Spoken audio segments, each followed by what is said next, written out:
Welcome to my new blog. તો આજે હું તમને મૂગ દાળ માવા શીરાની રેસીપી આપવાની છું. તો આ મેં અડધો વાટકો મગની દાળ પલાળેલી, આ માવો છે અડધો વાટકો મોળો જ છે, આ મિશ્રી છે 3/4 કપ, અને આ 2 ટેબલ સ્પૂન જેટલો રવો છે. આપણે હવે આમાં ઘી, મેં આને ઘીથી ગ્રીસ કરી લીધું છે. અને હવે આપણે સૌ પ્રથમ આમાં રવાને રોસ્ટ કરી લઈશું, એટલે કે શેકી લઈશું. હવે આમાં તમે જોઈ શકો છો કે 1 ટેબલ સ્પૂન જેટલું મેં ઘી લઈ લીધું છે.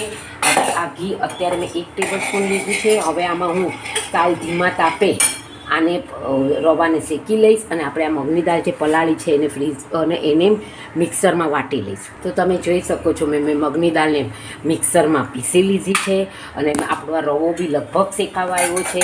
હવે આપણે એમાં આ મગની દાળનું જે આપણે મિક્સ કર્યું છે, મગની દાળને જે મિક્સરમાં વાટી લીધી છે એને આપણે આમાં પધરાવી દઈશું, અને પછી એને શેકાવા દઈશું.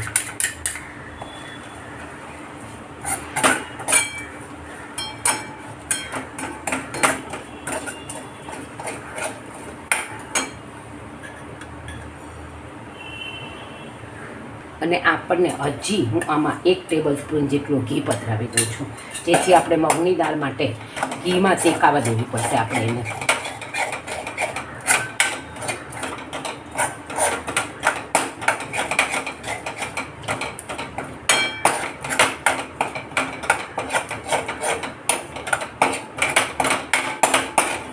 અને તમારે કન્ટિન્યુ હલાવવી પડશે, નહીંતર મગની દાળ બેસી જશે.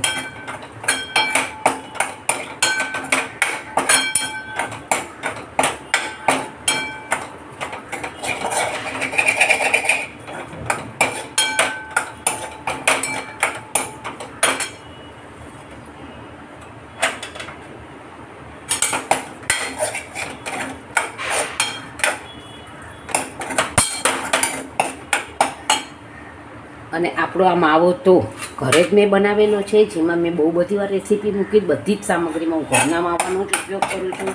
એટલે એ આમાં પછી આ તો હજી બ્રાઉન કલર જેવું આવવા દઈશ, અને પછી એમાં માવો પધરાવી દઈશ, અને પછી આપણે આમાં ખાંડની ચાસણી કરશું.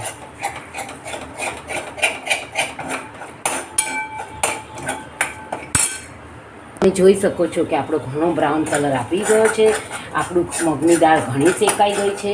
મેં એક સરખું હલાવીને થોડુંક મીડિયમ ટુ ફાસ્ટ ગેસ પર શેકી લીધી છે. હવે આપણે 5 મિનિટ રહીને પછી આમાં માવો પધરાવી દઈશું, અને પછી ખાંડની ચાસણી બનાવશું. તો તમે જોઈ શકો છો કે આપણી મગની દાળ લગભગ શેકાઈ ગઈ છે. હવે હું એમાં માવો પધરાવી દઈશ.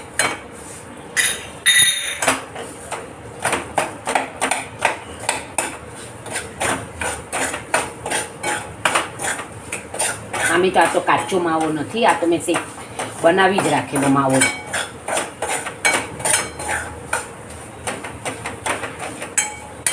પછી હું આમાં એલચીનો ભૂક્કો પધરાવીશ, અને આપણે બદામથી એને ગાર્નિશિંગ કરીશું.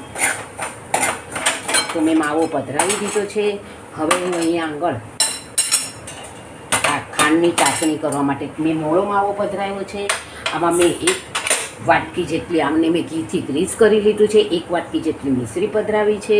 અને તમે જોઈ શકો છો કે 1 વાટકી મિશ્રીની સામે મેં અડધી વાટકી જળ પધરાવ્યું છે. હવે હું આની ચાસણી થવા દઈશ.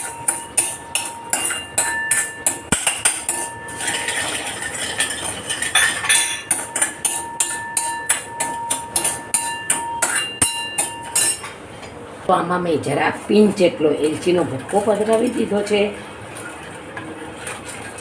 હવે હું એને થવા દઈશ.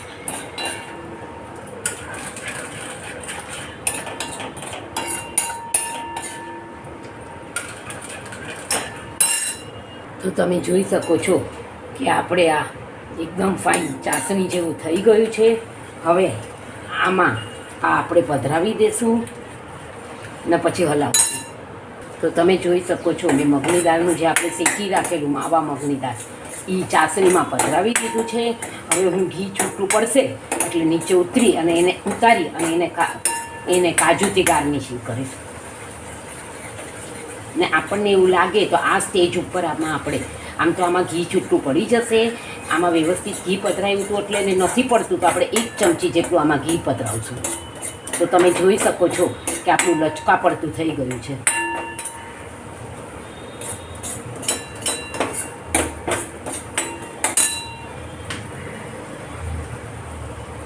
તો તમે જોઈ શકો છો કે આપણું એકદમ સરસ થઈ ગયું છે. હવે એને કાજુ પધરાવી અને મેં ગાર્નિશિંગ કરી લીધું છે. તો તમે આને ઘરે જરૂરથી ટ્રાય કરજો.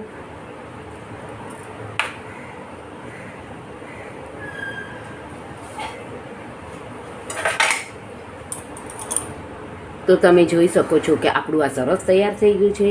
તો આને ઘરે જરૂરથી ટ્રાય કરજો. અને તો મારી ચેનલ નવી સામગ્રી જોવા માટે મારી ચેનલને જરૂરથી સબસ્ક્રાઈબ કરજો. Like, share and subscribe. C you tomorrow.